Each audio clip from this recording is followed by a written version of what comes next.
Lloyd's hands moved with practiced efficiency, despite his still recovering muscles. 15,000 years of cryosleep hadn't erased the muscle memory developed over decades of survival situations. He'd taught thousands how to restore power in emergency situations, though never quite like this, with equipment that had aged for millennia. Rule 1 of survival, he muttered to himself, voice still raspy from disuse. Work with what you have, not what you wish you had. The words felt strange in his mouth, an echo of countless lectures and training sessions he'd given back on Earth, back when he was Lloyd Weathers, the man who wrote the book on surviving the unsurvivable. The quantum data core hummed reluctantly to life as he carefully rerouted power from his medical nanites. It was a calculated risk, the kind he'd built his reputation on. The nanites had done their primary work rebuilding his atrophied muscles, and he needed the data more than he needed the comfort of full strength right now. Sitting down again, curling himself up into a sitting position, Warlow closed his eye. The holographic display flickered, corruption evident in the fragmented data streams that danced before his eyes. But this too was something he understood. Information could be like water in the desert. You had to filter out the contamination before it could sustain you. Start with the most recent complete data package, he instructed the system, his voice stronger now. Work backward until you hit corruption. The first coherent transmission made his blood run cold. Emergency Alert Protocol Alpha 7. This is not a drill. The entity has breached the Kuiper defense line. All colonies in the outer system are to initiate immediate evacuation. Repeat, this is not. Static consumed the rest, but Lloyd was already queuing up the next file. Hours passed as he pieced together humanity's final chapter, each transmission adding another piece to the horrific puzzle. The entity, whatever it was, had appeared without warning at the edges of human space. The first colonies it encountered had gone dark so quickly they barely had time to scream. He watched with professional detachment as humanity employed every survival strategy he'd ever taught, and many he'd never imagined. They tried to hide in deep space. They attempted to mask their technological signatures. Some colonies even tried to devolve, abandoning their advanced technology in hopes of slipping beneath the entity's notice. Nothing worked. The entity hunted them with methodical precision, drawn to the very things that made them human, their technology, their advancement, their civilization itself. It was like watching a wildfire consume a forest, but this fire sought out the most developed areas first, leaving the primitive to last. Like a predator, Lloyd murmured, recognition clicking into place. It's hunting the strongest prey first. This was something he understood all too well from his years studying survival scenarios. The most dangerous predators often targeted the most challenging prey, either for the resources they provided or to eliminate them as competition. As the data fragments continued to paint their grim picture, Lloyd began to understand why he was still alive. The gravitational anomaly that had thrown the horizon off course hadn't been a navigation error. It had been salvation. While the entity methodically consumed human civilization, he had been tucked away in a forgotten corner of space, his minimal life signs masked by 15,000 years of technological hibernation. The final transmission he found was the one that broke his professional detachment. It wasn't from military command or colonial authorities. It was from a survival school in the Martian colonies, one that had used his textbooks, taught his methods. To any survivors, the transmission ended in static, like all the others. Lloyd sat in silence for a long time after that, surrounded by the wreckage of humanity's greatest achievement and the weight of a truth he never could have prepared for. All his expertise, all his knowledge, everything he'd taught others about surviving the impossible, it hadn't been enough. Not against this. But as the alien sun set and the twin moons rose over his crashed ship, the survival expert in him began to stir again. He was alive, he had knowledge, and most importantly, he had what every survivor needed: time to plan their next move. With methodical precision, he began to power down the quantum core. Each active piece of technology was now a potential beacon, and if he'd learned anything from the fragments of humanity's final days, it was that survival sometimes meant staying in the dark. Rule 1 of survival, he whispered to the empty ship: work with what you have. What he had was solitude, silence, and the chance to figure out what came next. The survival journal felt strange in Lloyd's hands. He'd filled hundreds of these over his career, detailed accounts of every environment he'd survived, every technique he'd developed, every lesson he'd learned. But now, as he carefully documented the alien fruits he'd catalogued as edible, he couldn't shake the feeling that he was writing for ghosts. Day 17 after revival, he wrote, his handwriting still shaky. Identified third viable food source: purple-skinned fruit, similar to earth mangoes in texture, high sugar content, no adverse reactions after 48-hour test period. Naming it Blue Plum for record-keeping purposes. He paused, pen hovering over the paper.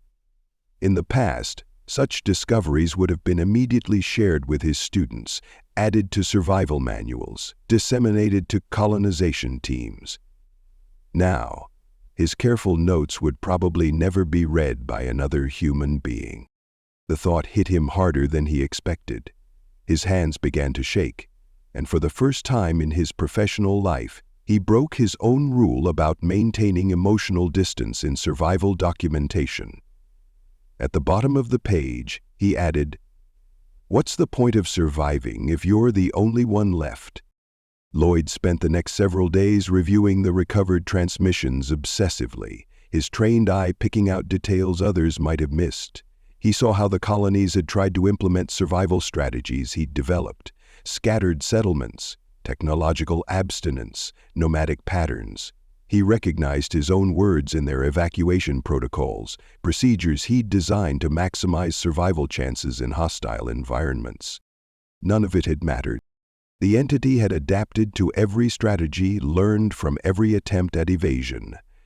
It was like it understood human survival instincts better than humans did. Each transmission showed another failed approach, another broken defense, another lost hope. In his makeshift shelter, built from salvaged ship materials and camouflaged with local vegetation, Lloyd began keeping a different kind of record. He documented everything humanity had lost. The gleaming cities of Earth, where he'd taught at the Global Survival Institute. The Mars colonies, where they'd implemented his environmental adaptation protocols. The deep space habitats, built using life support systems he'd helped design. The art, music, and culture of a dozen worlds. The accumulated knowledge of countless generations. The future they'd dreamed of among the stars.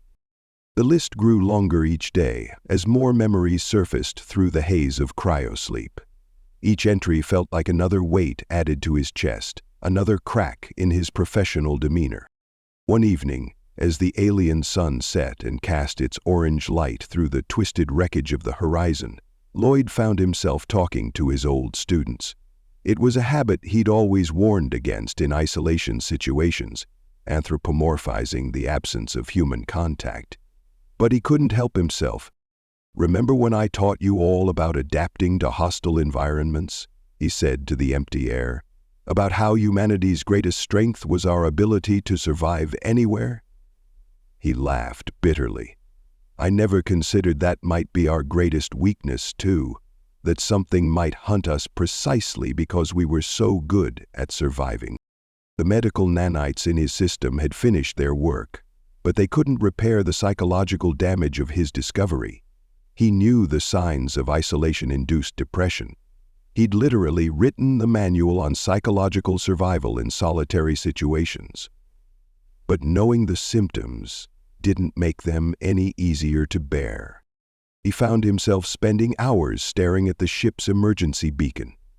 It would be so easy to activate it, to send out a signal into the darkness. Maybe someone had survived. Maybe there were others out there, hiding like him. His finger would hover over the activation switch before his survival instincts kicked in again. The entity had been drawn to technology, to signals, to any sign of advanced civilization.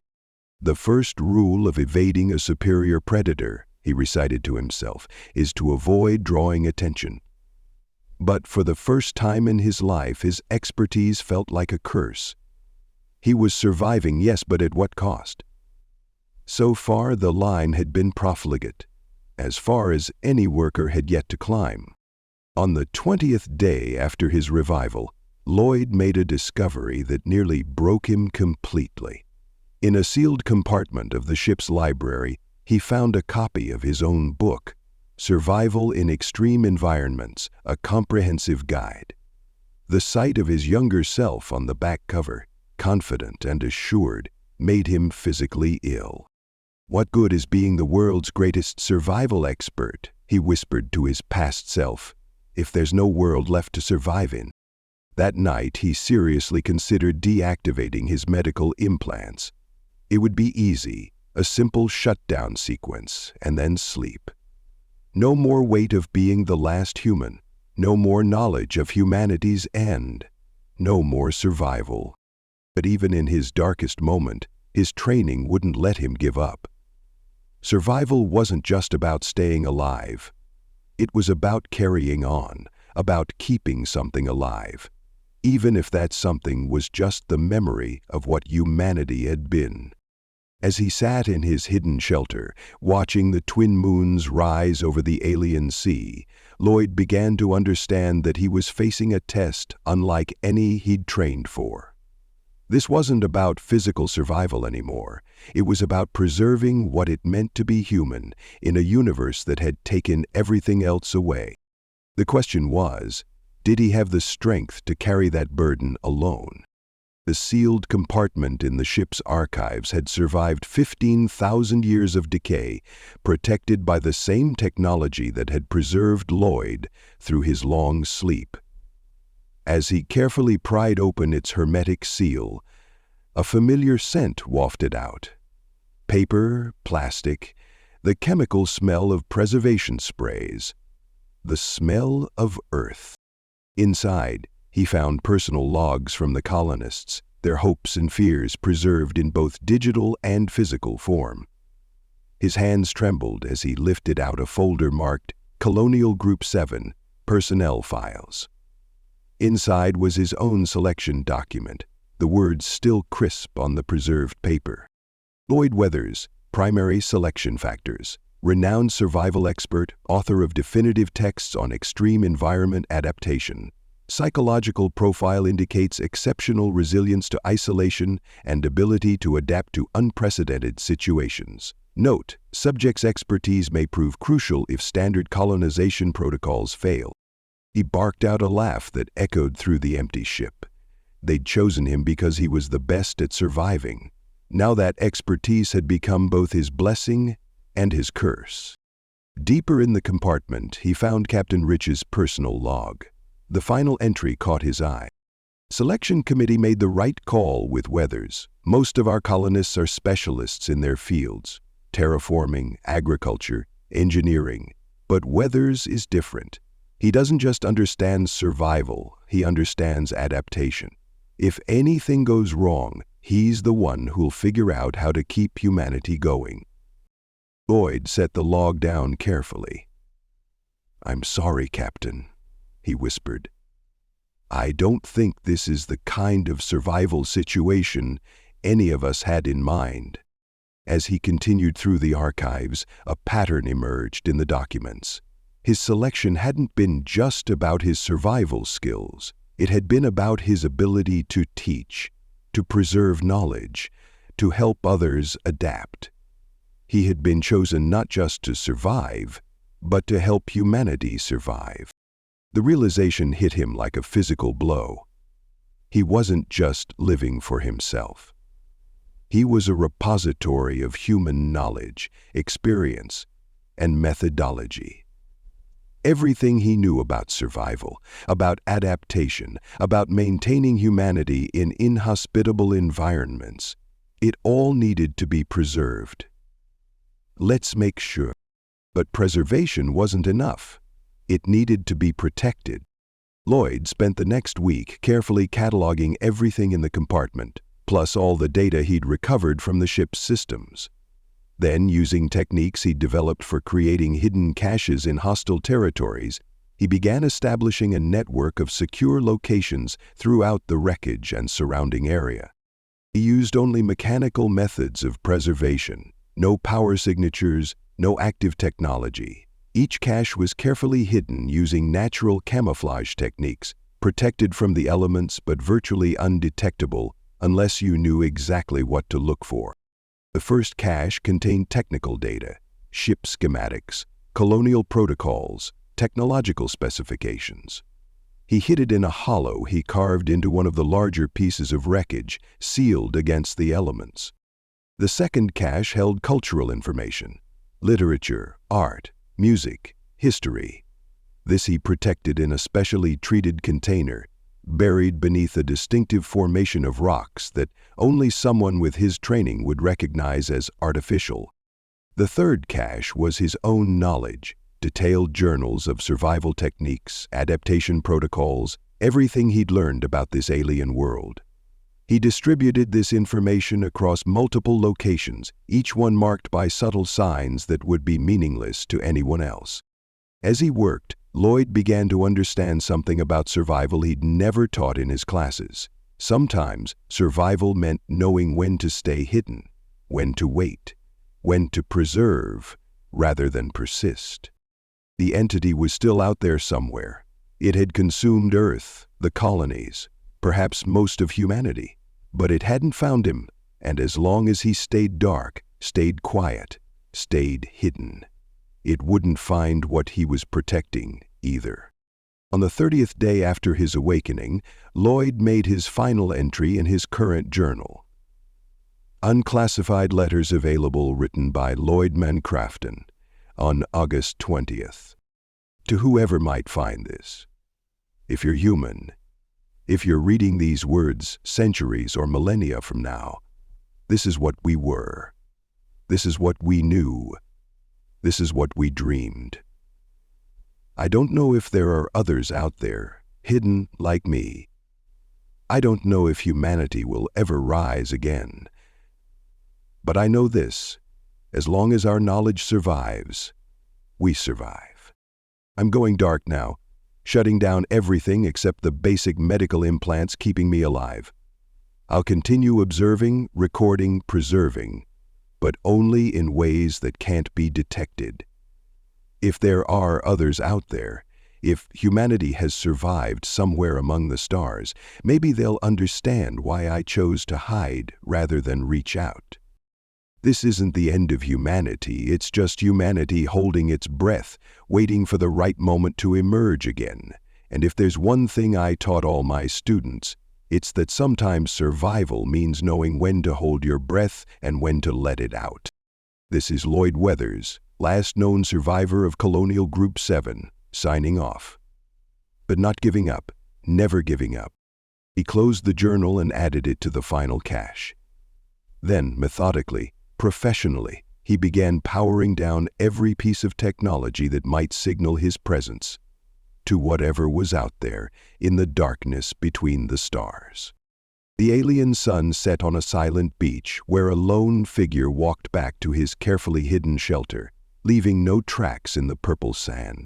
Thank you so much for listening to this story.